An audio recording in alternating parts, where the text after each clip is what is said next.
Hoskins, redemption again. There's a three-hit night for Luis Ariz. Is there anything he can't hit? Nathaniel Lowe, have a day. Into the Mariners bullpen, Ty France. Olsen into foul territory, able to make the over-the-shoulder catch. Alonso hammers one. Well, the 7-line's going to get a souvenir at least.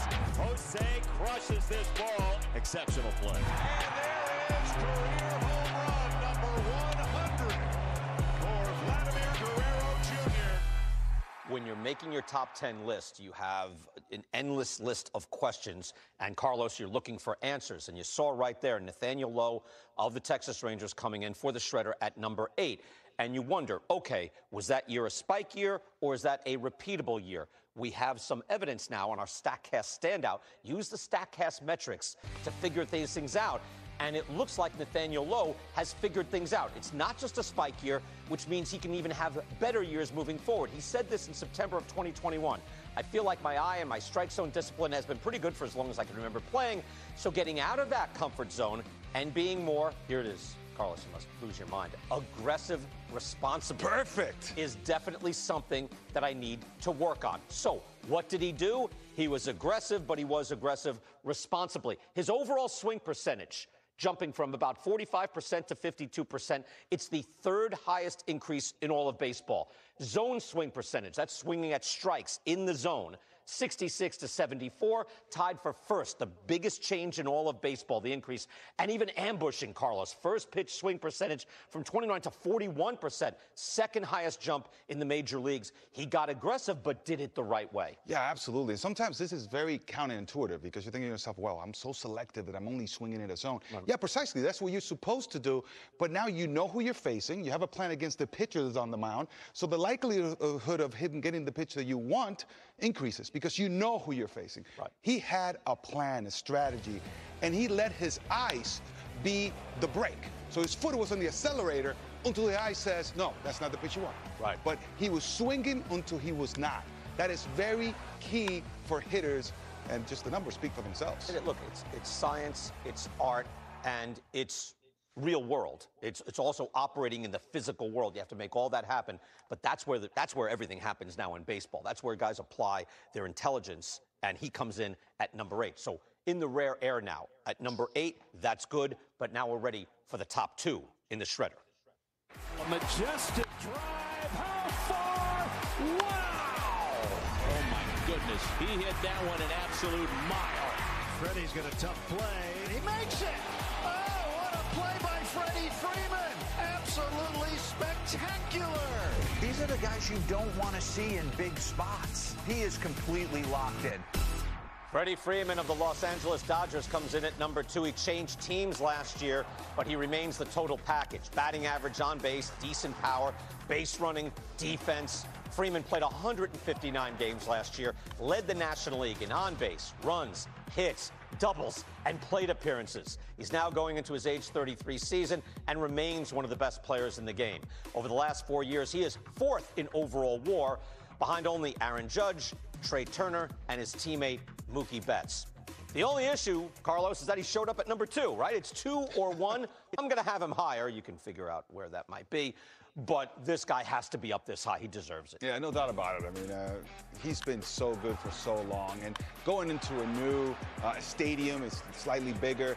He talked about hitting line drives. That's what I like about him. He's thinking about, I'm going to be on time, I'm going to put the barrel on the baseball, let the power numbers take care of themselves. Well, he didn't hit for as much power, but if you see the production numbers, just astronomical through the roof, he didn't miss a beat. He was an absolute star over there in L.A. He's also in a lineup. Remember, that's a 111-win team. He knew immediately, and he told us this during the season. He's like, I'm kind of hitting for batting average. The power's going to be there. Get on base. If he's hitting 2 or 3 right around Mookie Betts and Trey Turner, what's best for the team? And put up outlandish numbers. Again, the only question is, do you have Freddie Freeman 2 or do you have him 1? Here now, who the shredder has at number 1. Paul Goldschmidt soaring above the count. Gunner! A home run for Paul Goldschmidt. Man, oh man! Someone in the mid-30s is having a year like this. Sensational play for a Redbird winner. Gold always plays. It's a solid investment. 2022 NL MVP Paul Goldschmidt. Paul Goldschmidt is once again the #1 first baseman in the game. That's the 4th time for him at #1 and 10th time in the top 5.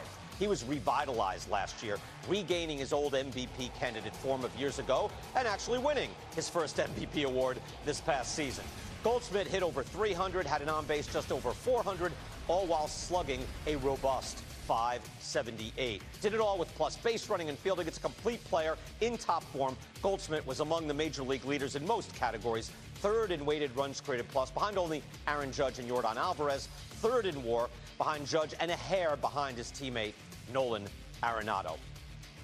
Again, I want to be clear, Carlos, I'm fine with this pick. I'm fine with anybody that has Paul Goldschmidt #1. That's a tremendous season. I think his season actually last year was a bit better than Freddie Freeman's. He's just 2 years older. Where are young Goldschmidt? He's my #1 as well. I mean, simply put, he had the best year out of all first basemen, so he's going to be #1. It was a very difficult one between him and Freddie Freeman, but, you know, MVP, just coming through for his ball club, postseason, all that, he's my pick. The numbers speak for themselves. If you're talking about the WRC Plus at the top of this list, hey, man, he's #1. He had a bit of a dip. Look, I'm glad we threw this up there right now. In 2019, it looked like, all right, he's getting a little older. He's changing teams. He went over to St. Louis.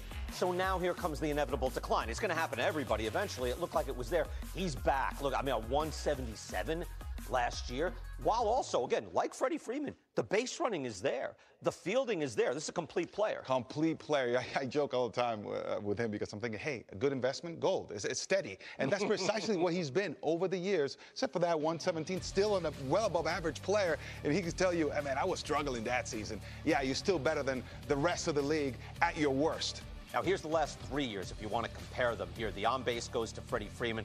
The slugging and the weighted runs created plus, I mean, that's a wash. 156 to 153, it's about the same thing. Defensive runs saved, all right, an edge to Paul Goldschmidt. Base running runs. Freeman's an outstanding base runner now, one of the better base runners in the league. Overall WAR, it's close, but you go to Paul Goldschmidt. So Paul Goldschmidt comes in at #1 for the Shredder. It makes sense. They were also 1 and 2 in run expectancy and runs created. These are the 2 best players in all of baseball. All right, Carlos, we've waited all show. Now it's time for our top 10 right now. Here we go. There are our lists. Look, I don't think you're wrong. Freddie Freeman, I prefer him a little better of the base runner. 2 years younger, left-handed hitter. But I get it. I could go with, I thought it was very close. I went Freeman, you went Goldschmidt. Yes, I mean, Freeman, of course, an absolute stud. You know how much I love him. However, Goldschmidt, the MVP, I have to reward him for that. And he took the #1 spot. Again, I mentioned earlier to Stephanie Epstein, like, I thought somebody should take a flyer on Vlad Jr., but I thought, no, because the top 2 are so strong, so consistent, no, you got to do better than that. But again, it's not crazy to think, like, Vlad at 3 could be moving up. Agreed. And this is him a little bit off. His timing was not where he wanted it to be. So I wouldn't be surprised if next season we see him climb all the way up to #1. You had, look, Pete Alonso up at 4, Matt Olson at 7. I'm surprised. I haven't kind of flip-flopped. I got 4 and 5, but I've got Olson just ahead of Alonso.